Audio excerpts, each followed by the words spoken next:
మంత్రివర్గ విస్తరణ అడ్డుకుంటున్నది రేవంత్ రెడ్డి. అన్ని శాఖల్లో సీఎం జోక్యాన్ని మంత్రులు తప్పుపడుతున్నారు. ఈ అన్న బీజేపీ పార్టీ ఎమ్మెల్యే, కానీ నాకు అనిపిస్తుంది అప్పుడప్పుడు కాంగ్రెస్ పార్టీ అసమ్మతి లీడర్ ఏమనిపిస్తుంది. వాళ్ళ పార్టీకి కాంగ్రెస్ పార్టీని బూస్టింగ్ ఇచ్చి ప్రమోషన్ ఇచ్చిట్లో ఈ ముందుంటాడు ఈ బీజేపీ ఎమ్మెల్యే. పార్టీ అంతర్గత విషయం వీళ్ళకి ఎందుకు ఈ బీజేపీ ఎమ్మెల్యే? పోనీ ఒక ప్రజా ప్రయోజన వాద్యం ఉంది, అలా జనాలకు ఉపయోగపడుతుంది, ఈయన ప్రతిపక్ష ఎమ్మెల్యే కాబట్టి ప్రభుత్వాన్ని అట్లా నిందిస్తాడు అంటే అది కూడా కాదు, టైం పాస్ ముచ్చట్లు. అందుగురించే కాంగ్రెస్ పార్టీ విప్ ఏం చెప్తా ఉన్నాడంటే, మహేశ్వర్ రెడ్డి రాజకీయాలు వదిలేసి జ్యోతిష్యం చెప్పుకో. మరి నువ్వు మాట్లాడు అట్నే ఉన్నాయి. జ్యోతిష్యం కాదు, ఒక చిలుక తెచ్చుకొని ఎక్కడన్నా దుకాణం అడ్డ చూసుకొని జ్యోతిష్యం చెప్పు, అట్లా ఉన్నది రాజకీయాలలో. ఏం చెప్తా ఉన్నాడు ఇంకా, బీజేపీ శాసనసభ పక్ష నేత మహేశ్వర్ రెడ్డి రాజకీయాలు వదిలేసి జ్యోతిష్యం చెప్పుకోవాలని ప్రభుత్వ విప్ అడ్లూరు లక్ష్మణ్ కుమార్ అన్నారు. శుక్రవారం హైదరాబాద్ లో మీడియాకు ఒక ప్రకటన విడుదల చేశారు. 2 నెలలకోసారి ఊకదంపుడు మాటలు చెప్తూ ఊహలకందని స్టోరీలు అల్లుతున్నారని విమర్శించారు. ఆయన కూర్చున్న బీజేపీ స్టేట్ ఆఫీస్ లో ఏం జరుగుతుందో తెలియదు కానీ ఇతర పార్టీలో ఏం జరుగుతుందో చెప్తే ఎవరు నమ్ముతారని తెలిపారు. సహచర బీజేపీ ఎమ్మెల్యే రాజాసింగ్ బీజేపీలో కొనసాగుతారా లేదా బీజేపీకి రాబోయే అధ్యక్షుడు ఎవరు అని ఆయన పేర్కొన్నారు. ఇలాంటి వాటిపై ఆయన చిలుక దోష్యం చెప్పుకోవాలి తప్ప కాంగ్రెస్ విషయాలపై ఆయన జ్యోతిష్యం చెప్పడం మానుకోవాలని. నీ బీజేపీ పార్టీ ఆఫీసులోనే నీకు ఏం జరుగుతలేదు, అసలు ఆ పార్టీకి అధ్యక్షుడు ఎవడు, ఆ రాజాసింగ్ అన్నట్టు ఆయన ఉన్నాడా పోయిందా మీ పార్టీలో?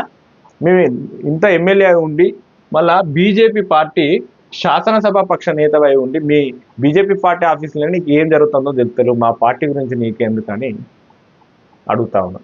ఇది అనవసరంగా పరువు తీసుకొని ఎవరంగా కాకపోతే వీళ్ళు ఏమొచ్చినట్టు చెప్పు. నెలకొకసారి వచ్చి ఇట్లనే ఏదో బాంబులు పేల్చిపోతాడు, ఆ ట్యాక్స్ అని ఈ ట్యాక్స్ అని ఏదేదో చెప్తా ఉండు.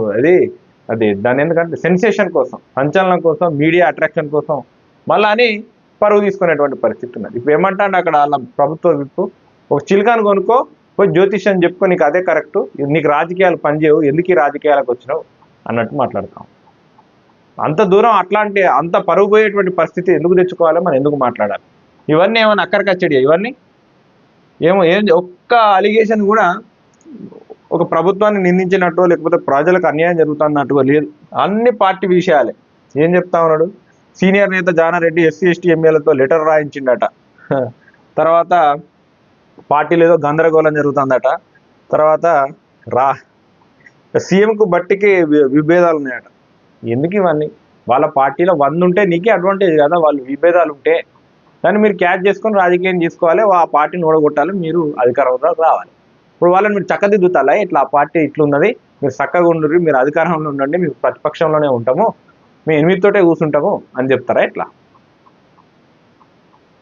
ఏందో ఏమో. లోకల్ బాడీ ఎన్నికల తర్వాత సీఎం మార్పు ఉంటుందని జోస్యం చెప్పాడు. ఎట్లా తెలుస్తుంది మరి? పని ముందు చెప్పండి. ఇప్పుడు అడ్లూరి లక్ష్మణ్ గారు అడిగినట్టు మీ పార్టీ అధ్యక్షుడు ఎవరైతారో చెప్పు ఫస్ట్, దీనికి సమాధానం చెప్పి ఇవన్నీ చెప్తే అప్పుడు జనాలు నమ్ముతారు.